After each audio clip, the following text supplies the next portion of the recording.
perkenalkan calon guru penggerak dari SMA Negeri 4 Kota Bengkulu.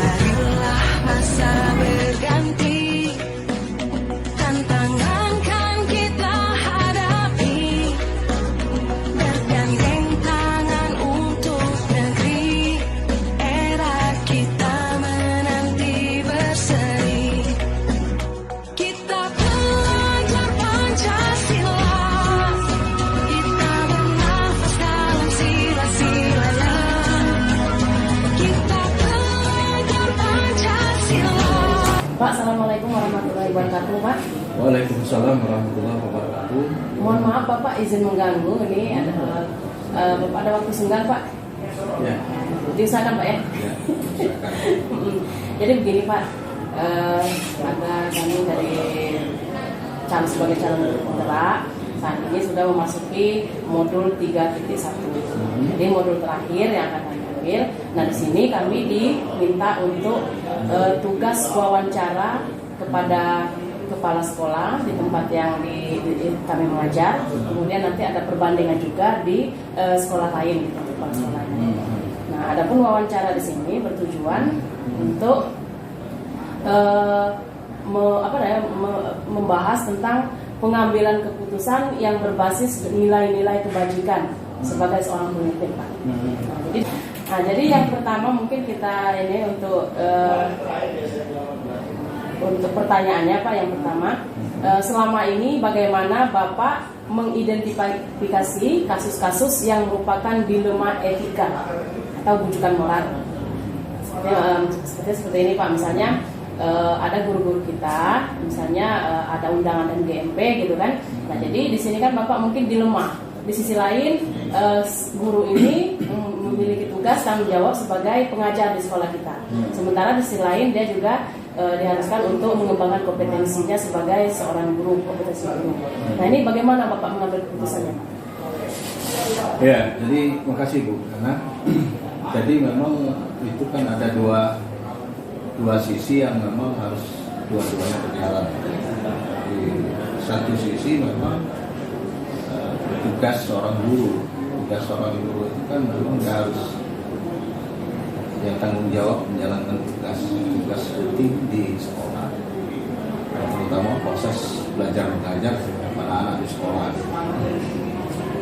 Nah, di sisi lain memang kawan-kawan guru itu memang juga dituntut untuk pengembangan profesi. Nah, tuntutan pengembangan profesi ini kan salah satunya melalui misalnya MGP, bisa juga mengikuti kegiatan-kegiatan Zoom, baik itu dipandu dari perguruan tinggi maupun dari Kemendikbud langsung bahkan. Ini kan dalam rangka meningkatkan kompetensi dan sekaligus pengembangan wawasan seorang didik. Nah, tentu dalam menjalankan dua sisi memang yang sama-sama harus berjajar, sama-sama berjalan. Nah, ini kadang-kadang memang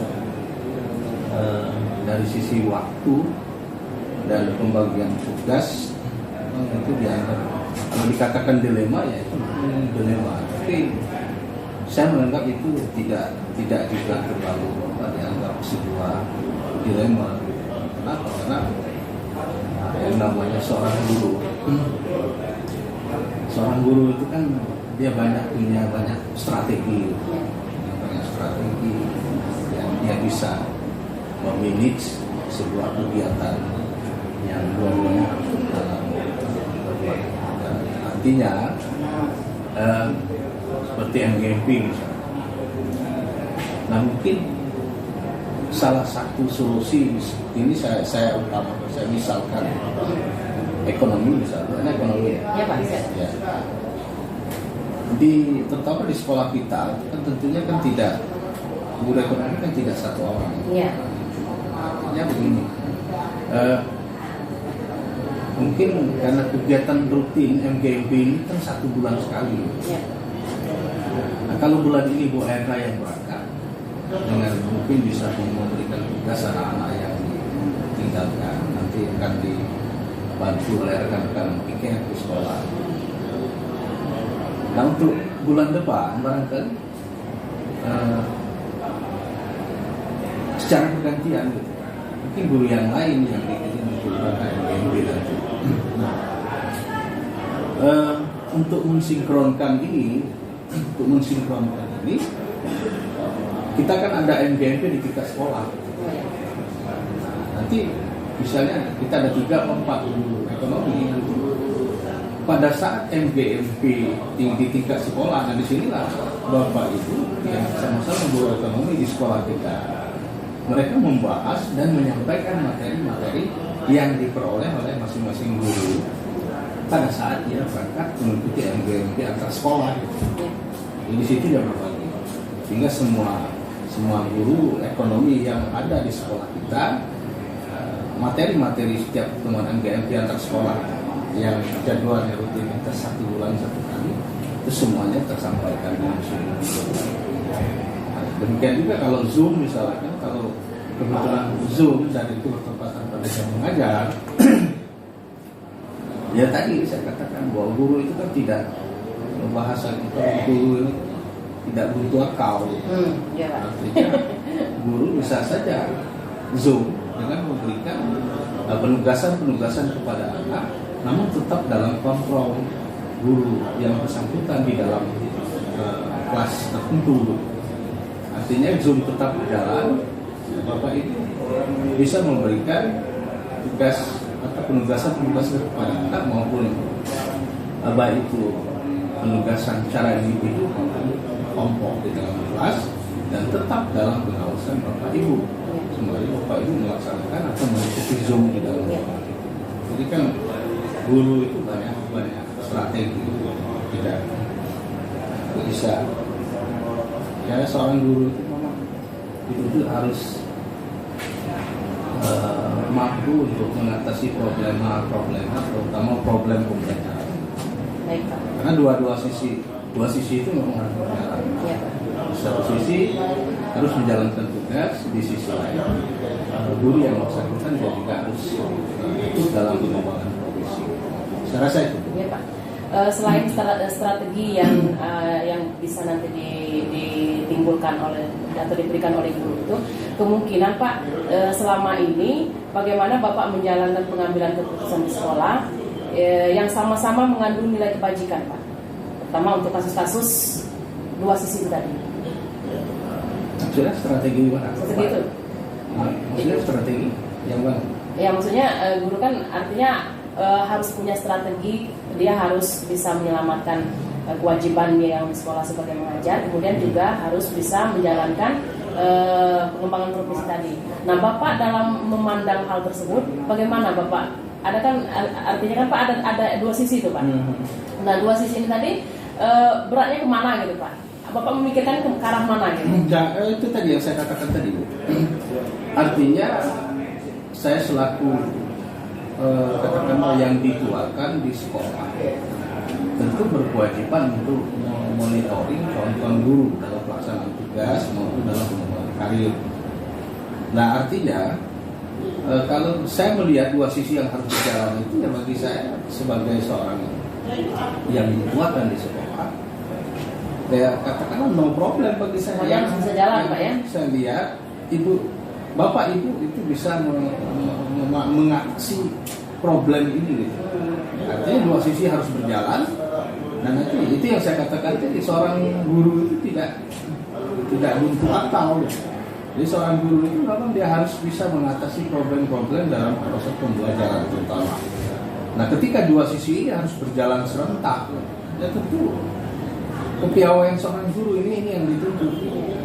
Ya seperti saya katakan tadi, kalau misalnya Ibu Zoom bertepatan dengan jadwal Ibu mengajar di kelas, ya tentu akan ada strategi Ibu bagaimana supaya Zoom tetap berjalan, kelas anak-anak juga tetap proses pembelajaran anak-anak. Karena proses pembelajaran anak-anak itu kan banyak model, banyak model. Ibu bisa memberikan penugasan baik secara personal maupun secara kelompok. Ya, Pak ya. Atau Ibu bisa juga memberikan semacam audio visual kepada anak. Sementara Ibu ikut Zoom, Nah, nanti di terakhir ibu nanti bisa anak disuruh mengamati gitu. Ya. Mengamati sebuah rekaman video pembelajaran misalnya. Nah, nanti di akhir ibu meminta anak itu untuk menyimpulkan, Ya. dan apa hasil mereka mengamati itu. Di sisi lain ibu tetap berjalan Zoom. Jadi dua-duanya tetap berjalan. Itu tadi kan Pak Bapak harus memutuskan ya Pak ya, mengizinkan gitu Pak ya. Nah, langkah-langkah atau prosedur seperti apa yang Bapak berikan untuk kasus seperti ini Pak? Ya, langkah apa maksudnya? Misalnya ini kan ada nih, misalnya ada seperti mau MGP Pak ya, mau izin gitu. Saya mau izin gitu. Jadi apa tindakan Bapak dengan kasus adanya seperti ini Pak? Langkah-langkah yang Bapak ambil? Tadi ya, Ada kerjasama kurikulum atau gimana Pak gitu? ya. Nah. Jadi nanti barangkali saya akan menyampaikan dengan terutama di bidang kurikulum. Kemudian dengan Bapak Ibu guru mata pelajaran atau guru bidang studi, tentu kalau bisa nanti ada penjadwalan. Jadwal ini yang harus disampaikan ke bidang kurikulum. Nah, seperti yang saya katakan di awal tadi, misalnya bulan ini Bu Ana yang berangkat, nanti kan Bu Ana mungkin akan memberikan penugasan kepada anak dan bantuan nanti dibantu mohon bantuan dengan kelengkapan tiket. Untuk bulan berikutnya barangkali bisa bergantian, karena kalau setiap bulan gurunya itu saja yang berangkat, nanti terlalu banyak yang ditinggalkan. Nah kemudian harinya juga gitu. Jadi nanti bisa berpesan melalui guru yang akan mengikuti MGMP, kalau bisa penjadwalan tentang tanggal dan hari MGMP itu variatif sifatnya, jangan monoton, misalnya setiap tanggal 12 setiap bulannya atau setiap hari Rabu misalnya setiap bulannya. Karena kalau jadwalnya monoton seperti itu, ya artinya dan gurunya yang berangkat itu saja, artinya kelas yang setiap hari Rabu tentu akan selalu kosong gitu. Sehingga tidak ditentukan misalnya harinya setiap hari Rabu setiap bulan, harinya Iya, harus berganti. itu salah satu Menghindari supaya jangan ada hanya kelas itu yang kosong gitu. Kemudian guru yang berangkat juga harus bergantian. ya. Nah, nanti dari hasil misalnya apakah dalam satu semester misalnya mengikuti MGMP, nanti kawan-kawan yang mengikuti MGMP antar sekolah tingkat sekolah, kita kan ada MGMP ya di dalam sekolah, MGMP guru mata pelajaran di sekolah. Nah nanti MGMP guru mata pelajaran di sekolah mereka, apakah satu semester sekali mereka berkumpul membahas materi-materi yang diperoleh dari hasil MGMP antar sekolah di luar. Ya, Strategi itu yang kita bisa. Artinya langkah-langkahnya Bapak nanti yang pertama mungkin ada surat masuk Pak ya, surat masuk dari MGMP, kemudian Bapak mungkin memberikan disposisi kepada siapa yang akan diberangkatkan gitu Pak ya. Ya, melalui kurikulum. Kurikulum Pak ya. Ya. Itu langkah-langkahnya Pak ya. Baik Pak, selanjutnya Pak, hal-hal apa saja yang selama ini Bapak anggap efektif dalam pengambilan keputusan untuk kasus-kasus dilema etika ini Pak? Ya itu kan Salah satu itu Pak ya. Salah satu langkah-langkahnya itu ada MGMP sekolah gitu Pak ya. Iya, ada MGMP sekolah, artinya MGMP mata pelajaran di sekolah. Itu yang kedua. Yang kedua, ya mungkin saya minta nanti jadwal MGMP antar sekolah. Ya, tidak ini Pak ya, tidak monoton hari itu saja ya, gitu. Jadwalnya itu saya lihat nanti dari MGMP antar sekolah. Kalau harinya monoton gitu, nanti barangkali itu bisa didiskusikan kembali. Selanjutnya Pak, hal apa saja yang selama ini merupakan tantangan Bapak sebagai seorang kepala sekolah dalam pengambilan keputusan Pak untuk kasus-kasus dilema etika seperti ini Pak? Apa tantangan yang menurut Bapak gimana gitu, berat gitu?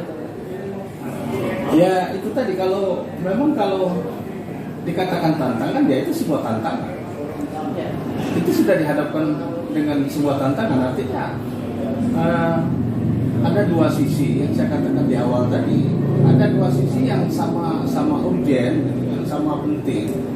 Artinya yang dua-duanya juga harus berjalan, dan dua-duanya memang itu sifatnya penting untuk peningkatan kompetensi guru. Ya memang itu problem. Nah, cuma bagaimana kita mensiasati ketika kita dihadapkan dengan problem ini, ya itu tadi. Tidak mungkin kita melarang kita untuk tidak mengikutkan, kita tidak support kawan-kawan peningkatan karir. Artinya Bapak sangat mensupport Pak ya? Ya saya sangat mendukung untuk Ya. guru-guru, untuk kawan-kawan guru untuk peningkatan karir. Nah, cuman itu tadi, bagaimana kita mensiasati waktu sehingga anak-anak juga di sekolah tidak dirugikan. Ya, tidak terlantarkan Pak ya? Jadi, saya katakan di awal tadi bahwa seorang guru itu tidak buntu akal. Tidak buntu akal. Artinya bagaimana dia mensiasati Strategi itu tadi Pak ya? strategi itu kan. Seorang guru itu dipandang banyak strategi. Ya. Strategi untuk mengatasi supaya dua-duanya tetap jalan dan tidak ada yang dirugikan. Ya, strategi Pak ya.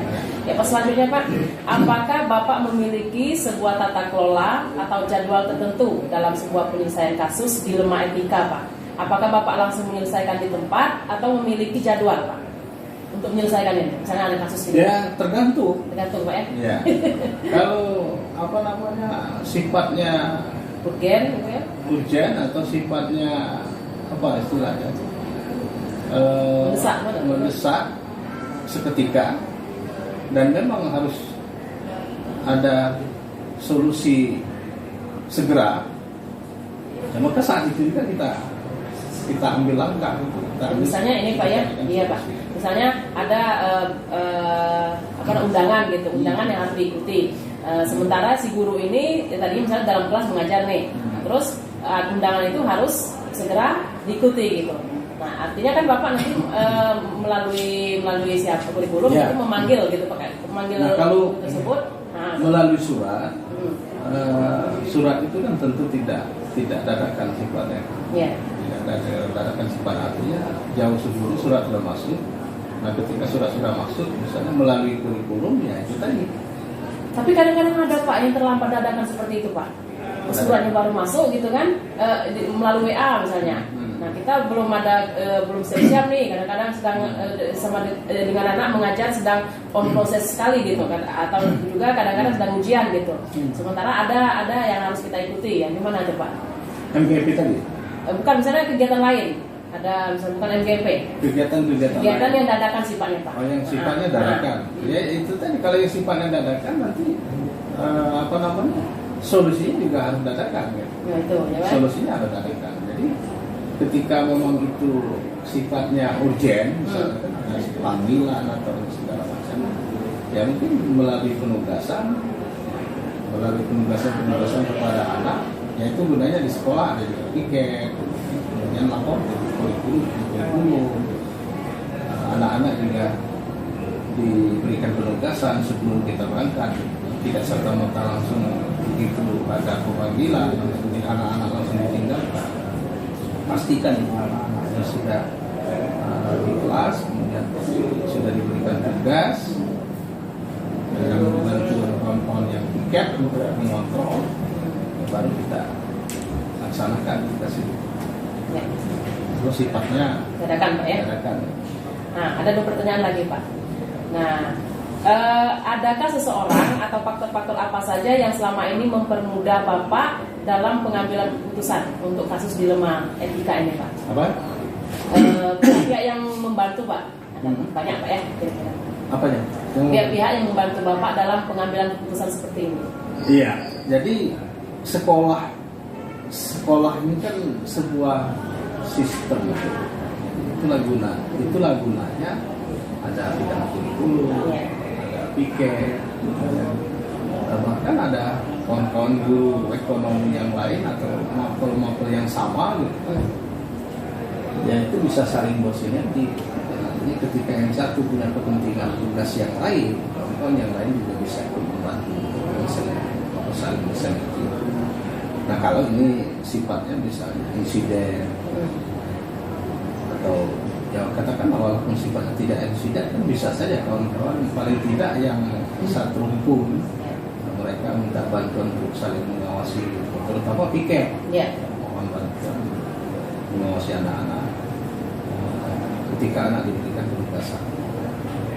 Pak, misalnya gini Pak, misalnya setelah guru misalnya katakan saya gitu, saya melakukan kegiatan di luar gitu atas persetujuan kepala sekolah. Nah tiba-tiba di kelas kita yang saya bilangkan tadi terjadi insiden lah, katakanlah misalnya perkelahian anak.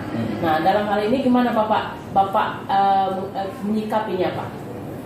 Ya tadi kalau guru yang bersangkutan yang ada jadwal katakanlah jamnya pada saat jamnya di kelas dan guru itu memang ada penugasan keluar yang untuk kegiatan-kegiatan MPMP dan lain-lain, pengembangan karir segala macam atau diklat misalnya.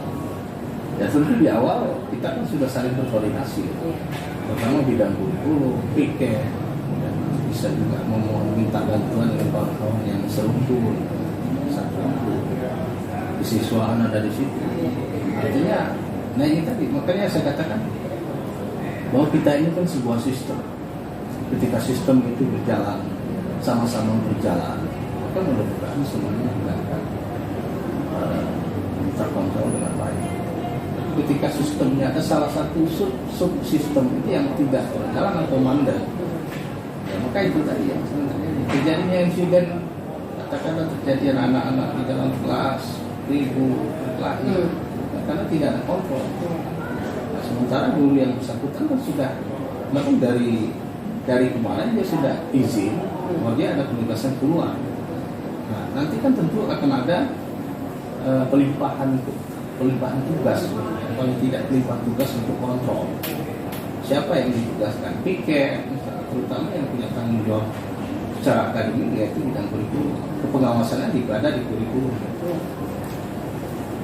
Ya. Pak terakhir Pak, dari semua hal yang telah disampaikan tadi, kira-kira pembelajaran apa yang dapat Bapak petik dari pengalaman Bapak dalam hal mengambil keputusan di lemah etika ini Pak? Kira-kira? Ya, memang itulah kata orang bijak. Semakin kita dihadapkan dengan permasalahan ini yang menuntut kita semakin dewasa secara berpikir. Ketika kita tidak pernah dihadapkan dengan masalah, lalu kita tidak akan pernah dituntut berpikir. Jadi problem itu memang bukan untuk dihindari, jadi memang untuk diselesaikan dan mencarikan solusi. Saya rasa tidak ada permasalahan yang tidak bisa diselesaikan, apalagi dalam sebuah sistem sekolah asal dari masing-masing lini itu saling bersinergi dan saling sama-sama berjalan. Saya rasa itu permasalahan itu bisa diatasi.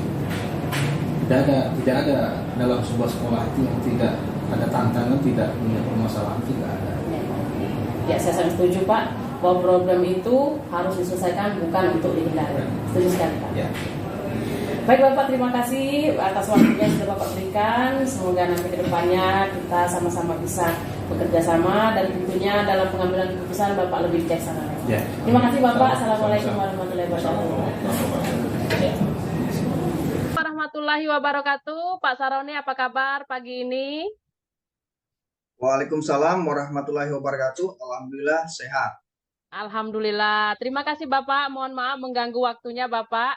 Ini saya Ibu Erna Halian Pak dari SMA Negeri 4 Kota Bengkulu ingin wawancara dengan Bapak selaku Kepala SMA Negeri 6 Seluma Bapak. Mohon izin, mohon kesediaannya Bapak ya. Untuk wawancara kita ini materinya adalah tentang pengambilan keputusan berbasis nilai-nilai kebijakan sebagai pemimpin.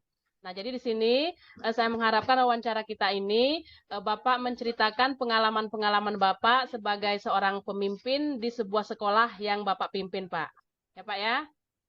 Mohon kesediaannya ya, Pak. Baik, Bapak. Untuk yang pertama, Bapak pertanyaannya, selama ini bagaimana Bapak mengidentifikasikan kasus-kasus yang merupakan dilema etika atau bujukan moral, Pak? Dalam melakukan identifikasi kasus dilema etika di sekolah, tentunya SMA Negeri 6 Seluma, terlebih dahulu saya melakukan penilaian. Penilaian itu digunakan untuk melakukan tindak lanjut dan identifikasi yang akhirnya bisa memilah kasus itu apakah dilema etika atau bujukan moral. Demikian. Ya, Pak. Baik, Jadi Bapak. tidak Lanjut, Pak, gimana? Saya lanjut pertanyaan berikutnya, Pak. Oh ya, cukup ya. Baik, Bapak. Selanjutnya, Pak, bagaimana Bapak menjalankan pengambilan keputusan di sekolah Bapak, terutama untuk kasus-kasus di mana ada dua kepentingan yang sama-sama benar, Pak, atau sama-sama mengandung nilai kebajikan. Misalnya seperti ini, Pak. Ada Dewan Guru yang ingin mengadakan kegiatan MGMP gitu. Nah, di suatu sisi kan dia harus meninggalkan kelas yang diajar di sekolah tersebut, sementara di sisi lain guru ini ada untuk kompetensi yang perlu dikembangkan. Nah, bagaimana Bapak melihat hal ini, Pak? Untuk pengambilan keputusan yang terjadi pada kasus yang memiliki dua kepentingan ya, Iya, Pak. kepentingan yang Betul, sama. Pak. Tentu kalau saya sering berbicara tentang proses loh, tentang proses dan tahapan. Karena dengan proses dan tahapan itu bisa mengambil suatu keputusan yang tepat dalam menentukan atau menyelesaikan kasus, keputusan yang benar, tentunya seperti itu. Baik, Pak. Ini Artinya di sini tadi kita berbicara MGMP ya. ya, Pak. MGMP Misalnya itu salah sudah, satunya, Pak, misalnya.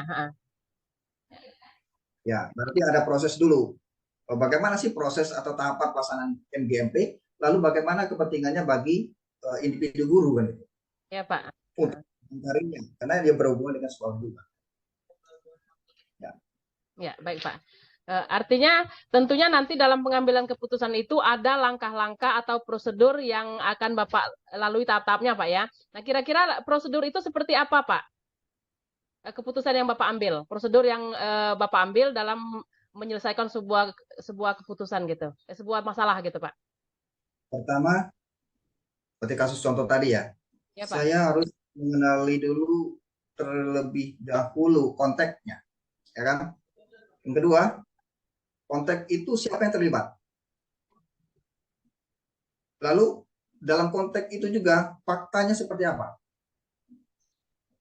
Berarti perlu pengumpulan fakta. Ya, Pak. Dan selanjutnya, baru kita bisa menentukan benar salah. Wah, ini keputusan yang benar, ini salah dalam tahapan-tahapan itu. Sehingga penyelesaian pada kasus yang terjadi bisa berjalan dengan baik. Itu tahapan-tahapannya. Baik, Pak. Baik, Pak, lanjut, Pak. Hal-hal apa saja yang selama ini Bapak anggap efektif dalam pengambilan keputusan pada kasus-kasus dilema etika ini, Pak? Efektif ya, berbicara Iya, Pak. efektif dalam kasus dilema etika. Sebenarnya dilema etika ini banyak sekali kalau terjadi di sekolah. Ya, betul, Pak. Berarti melihat proses penyelesaian sebelumnya. Iya. Bagaimana penyelesaian dalam kasus itu sebelumnya, itu akan dijadikan acuan saya untuk mengambil keputusan pada kasus-kasus berikutnya. Kalau itu terjadi, ada pembanding. Ya. Jadi dengan kita menilai, melihat kembali proses sebelumnya, keputusan ini akan menjadi gambaran juga untuk menentukan keputusan pada kasus lainnya. Walaupun ini kasusnya bisa jadi berbeda, kan? Tetapi Ya, indikatornya betul, sudah tahu. Demikian. Iya, Pak. Baik, Pak, dalam hal pengambilan keputusan, tentunya Bapak ada tidak menemui tantangan, Pak? Kira-kira tantangannya apa aja, Pak, untuk dalam mengambil keputusan ini, Pak? Ya, dari referensi-referensi yang ada ya tentang dilema yang terjadi di sekolah. Ini saya kan beberapa kali di sekolah ya. Tahapannya beberapa sekali sekolah pindah ya. Ya, Pak. Dan memang kasus terjadi. Yang menjadi tantangan itu kadang kita memikirkan kondisi sekolah dengan adanya keputusan. Karena pengaruhnya sejauh mana atau bagaimana dengan kasus yang kita ambil keputusan itu terhadap kondisi sekolah. Nah, ini beban moral. Saya berbicara beban moral.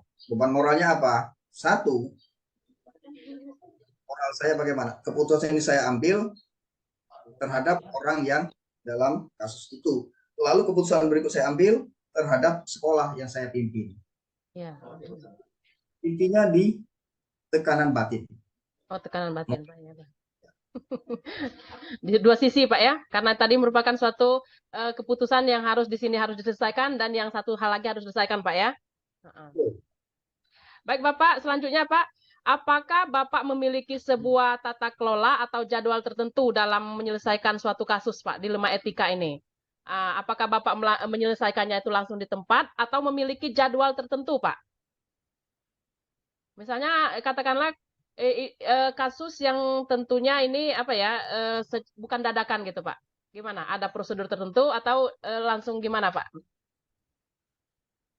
Kalau saya berkaca dengan hal yang terjadi selama ini di dunia pendidikan, saya rasa tidak perlu mengambil suatu keputusan yang seketika atau dadakan. Dadakan ya, Pak. Tetapi tidak, kalau saya tidak berprinsip dadakan, jadi bertahap lah. Bertahap. Yang perlu dipikirkan apa? Sekolah punya aturan. Ya, ada langkah-langkah, Pak, ya. Jadi dasarnya ada tahapan lah, tahapan. Ya. Karena sekolah punya aturan. Benturan tidak dilema etika dengan aturan sekolah. Ini harus berimbang. Lalu ini berbicara dilema etika juga tentang moral. Ini berhubungan dengan individu orang. Ya. Nah, mau tidak mau harus ada rasa peduli untuk penyelesaian. Ya, kepedulian kita untuk menyelesaikan masalah itu. Jangan sampai masalah itu dibiarkan saja. Lalu perlu juga dasar kita, tahapan berikut adalah bagaimana hasil akhir dari keputusan yang kita ambil. Jadi perlu menentukan hal pengambilan keputusan dan membuat apa ini? Tadi upgrade katanya. Kasus. Apa ini? Halo, Pak. Maaf, Pak, ada gangguan sedikit, Pak. Ya. Sabar, Pak, ya. Ini masih operatornya nih. Kemana nih, Ding? Apa ini?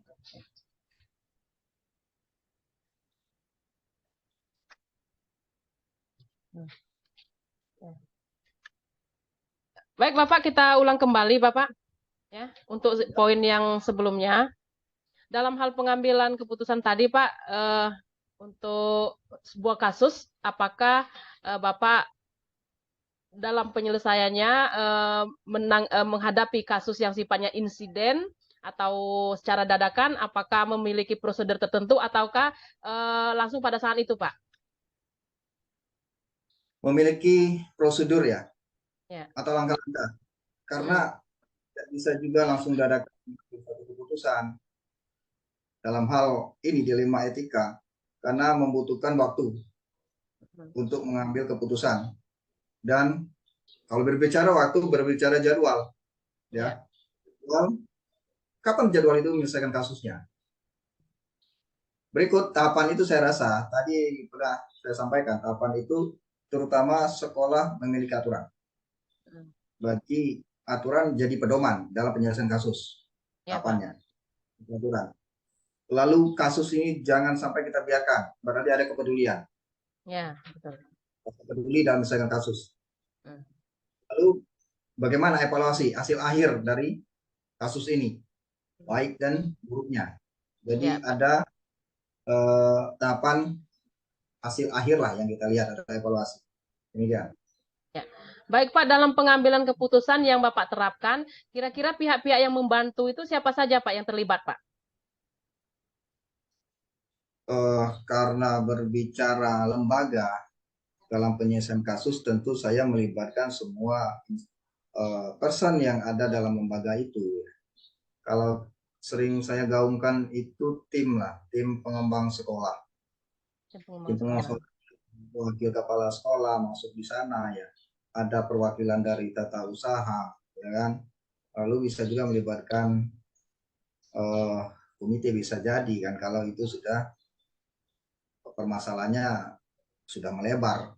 Tetapi biasanya yang lebih efektif juga keterlibatan wakil kepala sekolah dalam Wakil, Pak ya. ya. Baik, Pak. Jadi, Nah, ini Pak, misalnya ada kasus Pak ya. Misalnya pada saat ada guru yang meninggalkan kelas misalnya untuk tugas tertentu yang memang disposisi oleh kepala sekolah. Nah, namun kenyataannya di kelas itu ada misalnya keributan, terjadi perkelahian antar anak kita gitu akibat ditinggalkan oleh guru ini. Nah, untuk menyikapi seperti ini apa yang Bapak lakukan, Pak? Bagaimana keputusan yang Bapak ambil? ya, jadi kalau catatan saya kasusnya tadi adalah guru meninggalkan kelas, beliau meninggalkan kelas karena tugas kepala sekolah ya, Betul, tugas Pak. dari kepala. Ya, betul. Tapi tadi bukan, mohon maaf kalau saya sambil menulis ya, Ya, saya nggak apa-apa, Pak. Ya, siap, Pak. Siap. keributan dalam kelas. Lalu bagaimana sih tindakan untuk penyelesaian kasus keributan ini kan? Iya, Pak. Ya, betul. Nah, tahapan pertama kita punya, sebenarnya ini tidak akan terjadi bila ada koordinasi sebelumnya sebenarnya ini. Oh ya. Intinya koordinasi ya, Pak ya? Ya, penyelesaiannya sebenarnya seperti itu. Jadi preventif lah permasalahan seperti ini. Kita harus tahu apa akan terjadi kalau meninggalkan kelas. Jadi koordinasi tentunya dengan piket. Ini harus diketahui oleh piket. Ini guru mendapatkan tugas dari sekolah loh, dari kepala sekolah. Tugas keluar, dia punya jam. Nah, tolong koordinasi pengawasannya pada kelas itu. Nah, pertama koordinasi. Kalau toh koordinasi sudah dilaksanakan juga terjadi yang tidak kita inginkan ya. Ya, betul. Piket sekolah setelah melaksanakan tugasnya. Tetapi di luar kendali, anak-anak tetap ribut. Dan yang terjadi tetap ribut beliau-beliau ini, anak-anak kita semua. Iya, Pak. Permasalahan namanya. Preventif sudah, tetapi terjadi juga permasalahan. Nah, kasus yang seperti ini, maka perlu juga melibatkan ini wali kelas. Wali kelas, makanya wali kelas itu siap sejak taat. Ya, karena siswa kelas dia akan lebih patuh dengan wali kelasnya tahapan itu. Nah, dari wali kelas ya dengan memberi pengertian karena kondisi pada saat itu loh ini. Kalau sekedar keributan itu kondisi yang masih tatanan standar ya. Bukan tatanan yang begitu parah, tidak. Dengan menghadirkan wali kelas keributan biasanya sudah terkendali. Pasti terkendali. Asalkan wali kelasnya betul-betul mengarah atau memberikan pengertian-pengertian. Jelaskan saja kenapa ini guru memberikan tugas ini dan juga mohon Ananda semua pengertiannya seperti itu kasus seperti ini. Ya. Baik Bapak, ini pertanyaan terakhir Pak. Dari semua hal yang sudah Bapak sampaikan tadi, kira-kira pembelajaran apa yang Bapak bisa petik dari pengalaman Bapak sebagai kepala sekolah dalam mengambil keputusan dilema etika ini, Pak? Coba ulang. Ya, saya ulang lagi Pak ya. Dari beberapa hal yang telah Bapak sampaikan tadi, pembelajaran apa yang Bapak bisa ambil atau Bapak petik dari pengalaman Bapak dalam mengambil keputusan dilema etika, Pak? Pembelajaran yang bisa diambil, Pak. Karena kan ada dua sisi itu, Pak. Dua sisi yang bersimpangan tetapi harus bersamaan gitu. Harus dilaksanakan gitu, Pak. Jadi berbicara pelajaran yang dapat saya ambil dalam menentukan suatu keputusan, saya rasa susahnya mengambil suatu keputusan tentang etika moral atau dilema etika karena berhubungan ya, keputusan bukanlah hal yang mudah. Susah mengambil keputusan dalam hal dilema etika karena tadi seperti disampaikan harus memilih dua pilihan karena kedua pilihan itu benar tetapi dia saling bertentangan. Iya Pak, betul. Itu jadi susah mengambil keputusan karena ada faktor individu yang perlu kita pikirkan, yang perlu kita Iya. perhatikan, Mm-mm. lembaga sekolah Iya. yang perlu mendapat perhatian. Mm-mm. Jadi susah mengambil keputusan, Sampai tapi ya. keputusan itu bisa kita ambil tentunya bukan keputusan individu, tapi keputusan musyawarah mufakat dengan Ya. tim. Tadi pertanyaan di awal ya, siapa sih Mm. yang sering terlibat? Nah, itulah. Jadi keputusan Tim. itu mufakat, keputusan bersama. Iya. Itu Pak ya. Jadi keputusan itu yang bagusnya keputusan bersama Pak ya. Keputusan bersama. Baik Bapak. Ya. Terima kasih banyak Bapak atas waktunya. Semoga dalam memimpin sekolah SMA Negeri 6 Seluma, Bapak lebih bagus lagi, lebih bijaksana lagi, dan tentunya dalam pengambilan keputusan bisa terlaksana dengan baik, dan SMA Negeri 6 Kota Bengkulu, SMA Negeri 6 Seluma Pak ya, bisa menjadi SMA favorit ya. Terima kasih banyak Bapak waktunya. Terima kasih. Assalamualaikum warahmatullahi wabarakatuh. Sehat-sehat ya Pak. Amin. Ya.